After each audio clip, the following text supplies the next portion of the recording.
And I are here representing only a very small part of the very large producing team that was lucky enough to be behind this gorgeous musical. As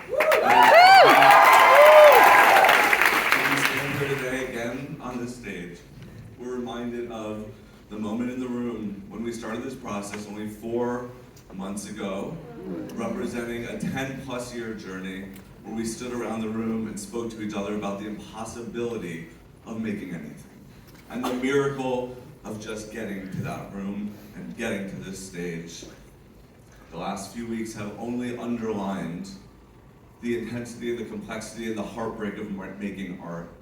And tonight's room must be a reminder forever that tomorrow was here, this work was here, and the impact of this work will live long beyond our stay.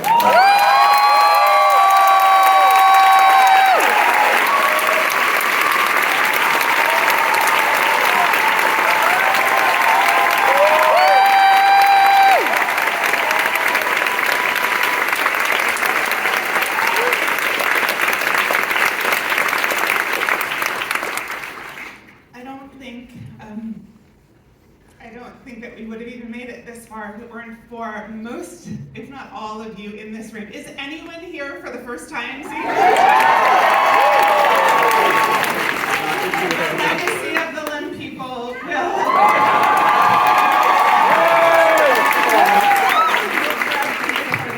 And to be very clear, Broadway was not the goal. It was a goal. And we fucking did it.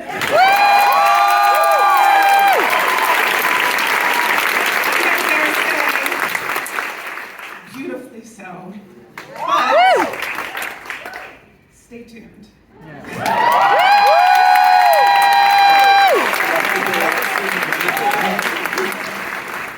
Thank you, Greg and Jenny, and all of our producers and co-producers here. It's like, I know there will be many post-mortems, and your grace and fortitude and belief in the art and in the show and in all of us as artists on stage and off has been unwavering.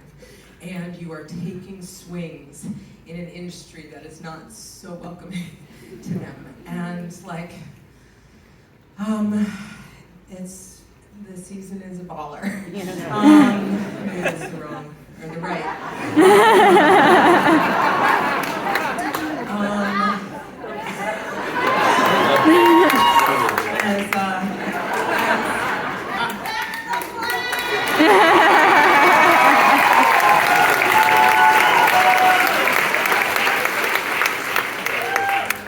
I was reminded tonight of something that Carson Kreitzer, our fucking immortal book writer,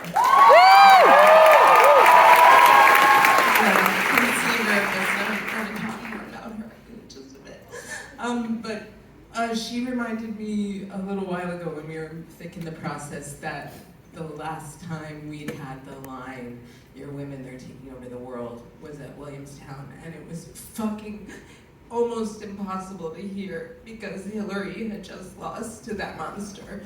And, sorry, just getting through it. And it remains pretty fucking hard to hear.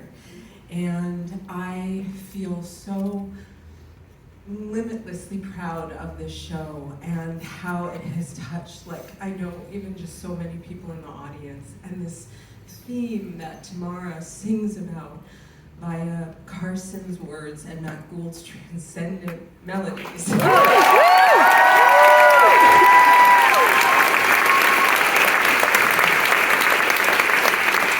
this idea of teach me to see.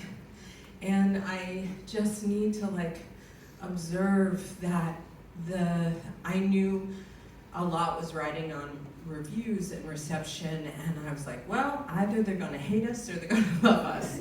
And the thing that I never anticipated was a dismissal, was a feeling that the show wasn't seen.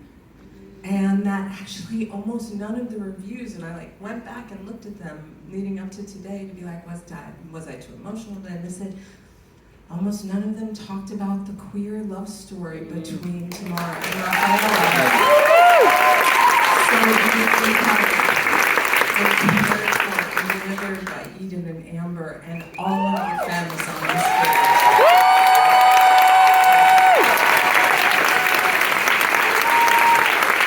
And I was like, they didn't see it.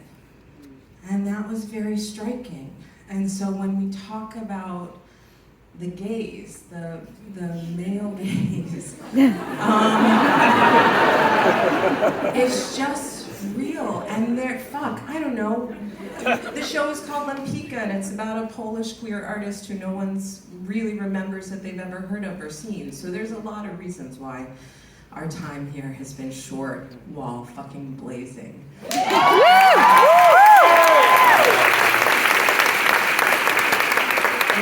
But I'm aware that men are in no way centered in this. They play incredible supporting roles.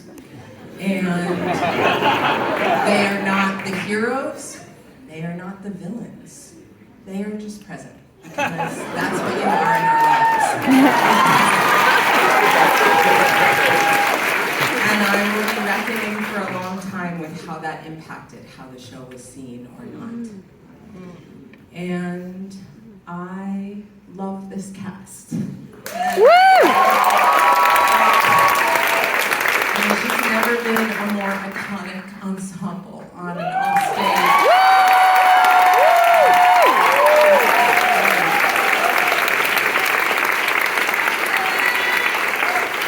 I love our company, our principals, most of whom have been with us for years, and some of whom showed up late with guns blazing.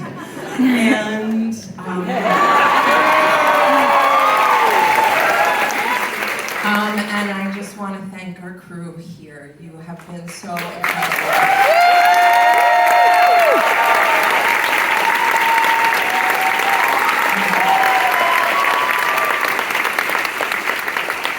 And I'll hand it to Raja. I will never be able to be, I don't know how to find the words to say thank you to what Lempicka has given me. And none of you will know just what each of these people have put down on the line. And when I watch the show, that is what I see every time. Everything that parents, lovers, friends, this is the commitment, the tears, the blood, everything. And I'm just so grateful to be able to be a part of that, and grateful and happy that you get to see that and experience that tonight when our stars reminded us, can we capture a moment? I just thought we should just sit for a moment and just remember this, capture this. It's remarkable. It is perfection. It is unlike anything that has or will be. I promise you that. You better preach. So let's take that moment together.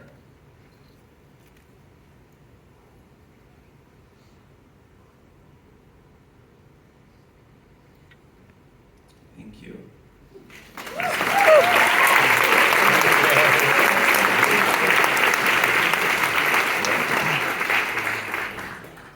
At the very first rehearsal,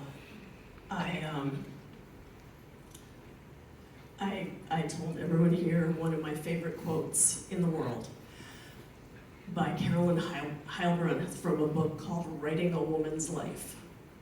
And that quote is, power consists to a large degree in determining what stories will be told.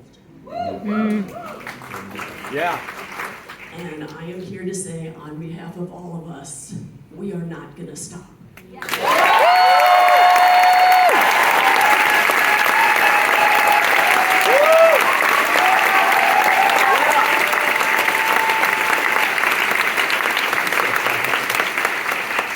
We are not going to stop centering the stories of women, grown women. We're not going to stop centering the stories of queer people.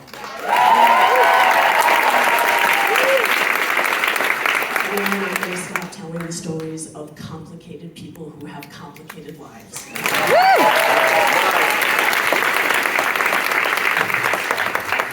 And for this moment, another of my favorite quotes keeps echoing in my head. This is from Tennessee Williams. Orpheus descending, or the fugitive kind, because rewrites. And at the end of the play, Carol is left holding Val's snakeskin jacket after he's gone. And she says, wild things leave skins behind them. They leave clean skins and teeth and white bones. And these are tokens passed from one to another, so the fugitive kind can always follow their kind. And let me just say that this incandescent fucking company has a cast album coming out.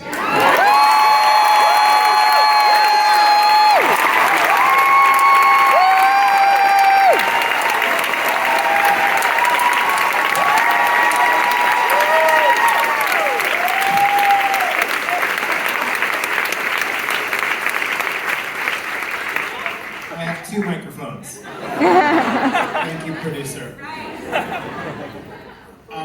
First, I just want to say to my friend, my sister, I love you, and this has been the joy of life, making this with you.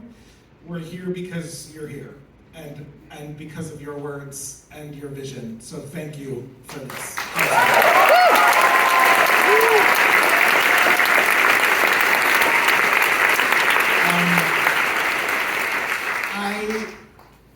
Quick story.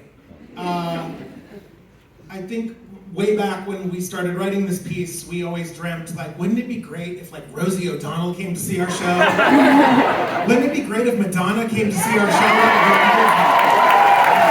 And they came! And we really do stand on the shoulders of those incredible women who have like carved a path. The Rosies, the Madonnas, Beyonce, Rihanna, like these sort of like iconic women of our culture. And I think that fame and celebrity is such an important thing because fame and celebrity gives us something to shoot for. That's why we love going to a rock concert. That's why we love the Kardashians, because it's like a dream fantasy world that we wish in some way like we could have that. I think what we're supposed to do in the theater, though, they paint what a woman could be. They paint what a woman could be. I think what we're supposed to do in the theater, this is my humble opinion, is we're supposed to capture life somehow as it is. We paint what a woman is in this space. And I say this with humility, but I worry. I worry that, to Rachel's point, a show that is about, and to Carson's point, a show that is about what a woman is, who we are as a culture, gets dismissed. That as a culture, more and more, we want to celebrate this version of like fantasy. We want to live in fantasy. We want fantasy in the White House. We want fantasy in the news media. We want fantasy on Broadway. And less, we're willing to look at the truth of who we are, how we play roles in the world as it is. And so I say this as we keep doing this, and I say this to my friends in the front rows who keep coming week after week, day after day, and to the many, many young theater artists who have come up to us and bombarded us with letters saying like, this reminded me why I want to do this. This is why I fucking wanted to make theater, because we could paint the world as it is. We could look at ourselves and go, ah, there we are. We can, and also, we have to do better. Yeah. And so, if you produced this show and you lost a lot of money, if you worked on this show and you don't know what your next fucking job is because you've invested years of your life working on this show, if you wrote this show and you don't have a whole lot of prospects coming up next week. I just want to remind us that there is more to the world than just fucking making money and being fucking famous.